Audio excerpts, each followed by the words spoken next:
Okay, I'd like to introduce our next speaker. His name is Kaptain Kanada. You can find him online through a variety of different libertarian columns. Kaptain Kanada, the microphone is yours. I know it's a silly name, but I needed a pen name when I started writing libertarian columns online that would indicate A, that I was Canadian, and B, that I lived on a rock in the ocean. And it's spelled with K's in case you're interested in Googling my name to check out my hateful diatribes and rants. Captain with a K and Canada with a K. Some people get upset about that. They say you shouldn't spell it that way, but as a writer, I respect copyright, and if I spell it with C's, Marvel Comics will sue me. I was told once that you should start every public speech with a joke. Here's mine. Hi there, I'm from the government, and I'm here to help you. It's a sick joke, but it's a joke. Besides, I tried the other one and never got a laugh. It was a priest, a minister, and a rabbi walk into a bar. The bartender comes over and says, "What is this, some kind of a joke?" See, didn't work. Okay. I write libertarian columns. I haven't done so for a few years because I basically said everything I have to say, so I'll repeat it here, but I won't say all of it all over again. Libertarianism is a simple philosophy of government. It is actually a philosophy of self-government. The basis of libertarianism is that you own you, not the state. That we are best when we govern ourselves, and that we don't need to be governed by others. People talked a lot today about various problems. I will tell you that a libertarian believes that the source of almost all of our problems is big government. The state is the source of our problems. It is never the solution to our problems. We are confronted with no problem which cannot be solved by people working freely, cooperatively, without coercion. Libertarianism states that coercion in all its forms is wrong, and if you look at how government operates, it's entirely based on coercion. For example, well, anyway, the three big problems we have, in my opinion, are, as humans on this planet, we have the problems of the ongoing, interminable imperial wars, we have economic crisis, and we have social problems, which I consider to be the major social problem to be police statism and nanny statism. Libertarianism states that all these things can be solved by simply getting government reduced to that little government which is necessary for the running of basic public services which cannot be provided by private means. 90% of all the government that we are confronted with, oppressed by, is not necessary. It is only there to oppress us and keep us down, to rob us. Government is in itself theft.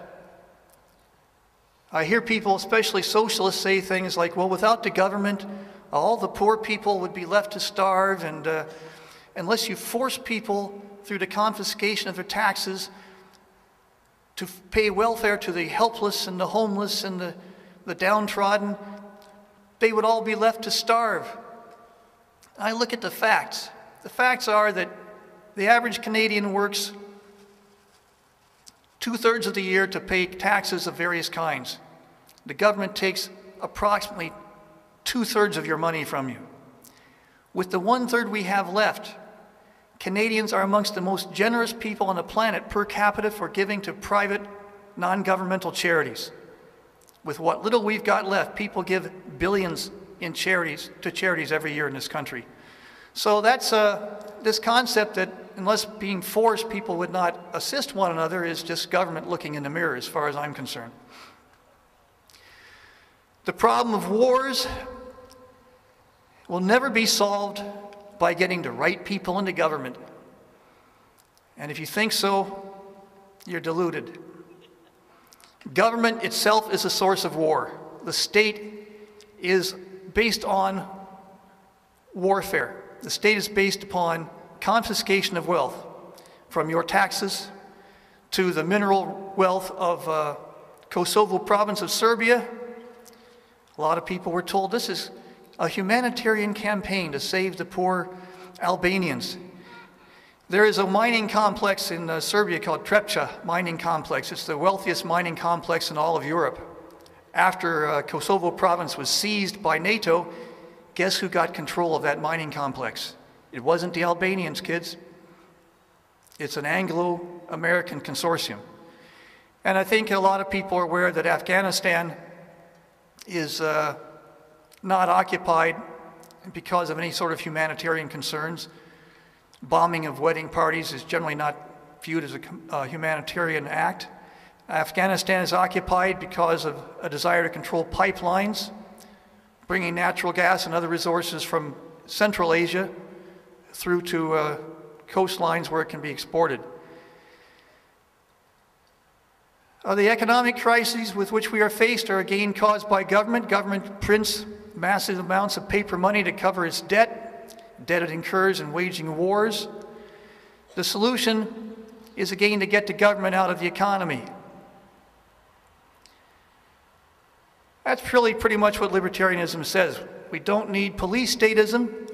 We are not made safer by being harassed at the airports. We're not made safer by people hanging around the airports murdering Polish-speaking immigrants. We are not made safer by being robbed to pay for this sort of thing through the taxation, and taxation is theft. If I leave you with no other thought, taxation is theft. We don't need the government. You can do perfectly well without the government. People govern themselves perfectly well. What little government we need is simply to enforce freely agreed upon contracts. Any contractual obligation you enter into, you should honor.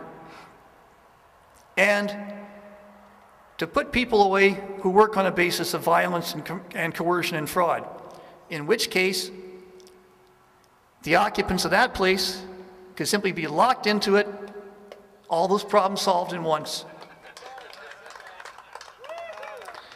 Libertarians believe in peace, prosperity, and liberty. We are opposed to the welfare state, the warfare state. We are opposed to corporate welfare most of all.